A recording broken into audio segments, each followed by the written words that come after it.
ہے اللہ ہے کہاں پر؟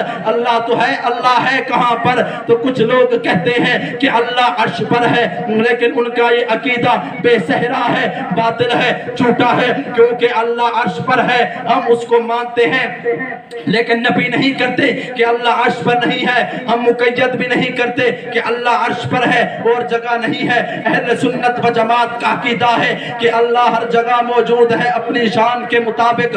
وہ کہنے لگا کہ اللہ اگر ہے تو میرا سوال ہے، میں نے کہا تو سوال کر۔ وہ کہتا ہے اللہ ہے تو آپ دعا کس سے مانگتے ہو؟ میں نے کہا اللہ سے۔ پھر کہتا ہے کہ ہاتھ کس طرف اٹھاتے ہو؟ میں نے کہا اوپر۔ تو وہ کہنے لگا مطلب یہ ہوا، وہ مجھے سمجھا رہا ہے، مطلب یہ ہوا کہ اللہ اوپر ہے، آپ نے اوپر جو ہاتھ کیے ہیں۔ تو میں کہتا ہوں تیری بات ٹھیک ہے، لیکن اب میری بات سن کہ استاد جب سبق پڑھاتا ہے تو اس کی آواز جہت سدھا کی طرف جاتی ہے، یعنی تمام جہت کی طرف جاتی ہے۔ اب میں جو ہے بیان کر رہا ہوں تو میری آواز دائیں طرف بھی جا رہی ہے، بائیں طرف بھی جا رہی ہے، سامنے بھی جا رہی ہے، پیچھے بھی جا رہی ہے، اوپر بھی جا رہی ہے، نیچے والے جو لوگ ہوں گے وہ بھی سن رہے ہوں گے، وہاں بھی جا رہی ہے۔ مختصر عرض کروں، استاد سبق پڑھاتا ہے، وہ کہنے لگا یہ ادب کا تقاضا نہیں ہے، ادب یہ حکم دیتا ہے کہ استادوں کے پیچھے نہیں بیٹھا کرتے، استادوں کے سامنے بیٹھا کرتے ہیں،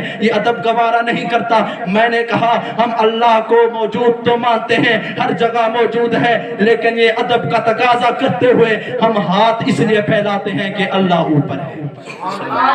پھر اس نے سوال کیا کہ آپ کی بات ٹھیک ہے، لیکن مجھے یہ بتائیں کہ آپ نے کہا اللہ ہر جگہ موجود ہے، قرآن کہتا ہے فی ستۃ ایام ثم استوى علی العرش، اللہ عرش پر ہے۔ میں نے کہا تیری بات بھی ٹھیک ہے، اب میری بات تو سنتا میری بات تو سنتا جا۔ بات کچھ اس طرح ہے کہ عرش جو ہے، جو مالک ہے، وہ جو خالق ہے وہ ازل سے ہے، اور وہ خالق ہے، اور جو عرش ہے وہ مخلوق ہے، ازل سے نہیں ہے۔ آپ جانتے ہیں جو خالق ہے ازل سے ہے، تو عرش تو بعد میں بنا، مخلوق ہے، عرش نہیں تھا تو مالک کہاں تھا؟ پھر وہ پھنس گیا، کہتا ہے کہ نہیں میری بات اور سوال بھی ہے۔ میں نے کہا تو دل کھول کر سوال کر، میں تیرے ہر سوال کا جواب دوں گا۔ وہ کہتا ہے کہ اللہ اگر آپ مانتے ہو کہ ہر جگہ ہے تو مجھے یہ بتاؤ۔ اس نے بکواس کی نعوذ باللہ، اس نے کہا اللہ عرش پر ہے، جب آپ کہتے ہو ہر جگہ موجود ہے۔ میں نے کہا ہاں۔ وہ کہتا ہے کہ یہ بتاؤ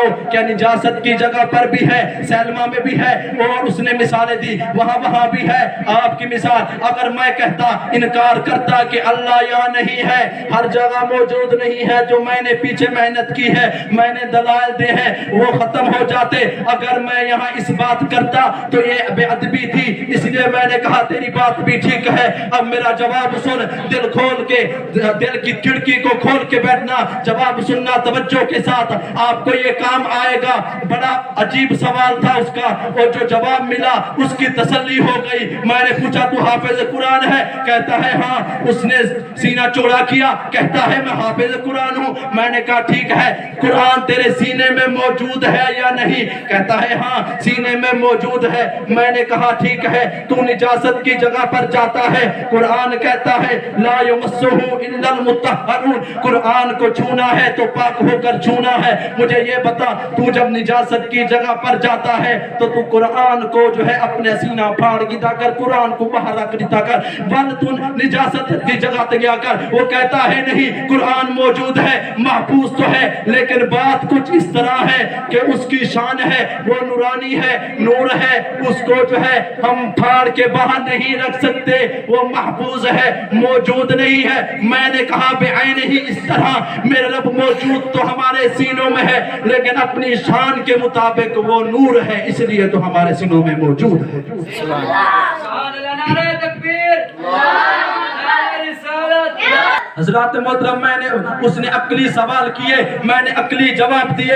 اس نے آیت پڑھی ثم استوى علی العرش، اس کا ایک سوال رہتا تھا۔ اس نے کہا کہ ٹھیک ہے، میں نے کہا تیرا سوال ہے، لیکن اب میرا جواب سن۔ جو میں مکین ہوں، یہ مکان ہے، آپ جانتے ہیں مکین سے مکان بڑا ہوتا ہے۔ میں یہاں ہوں تو اس طرف فاصلہ ہے، یہ مکان ہے، یہ بڑا ہے، اس طرف فاصلہ ہے، یہ بڑا ہے۔ میں مکین ہوں، میرے رب کو تو مانتا ہے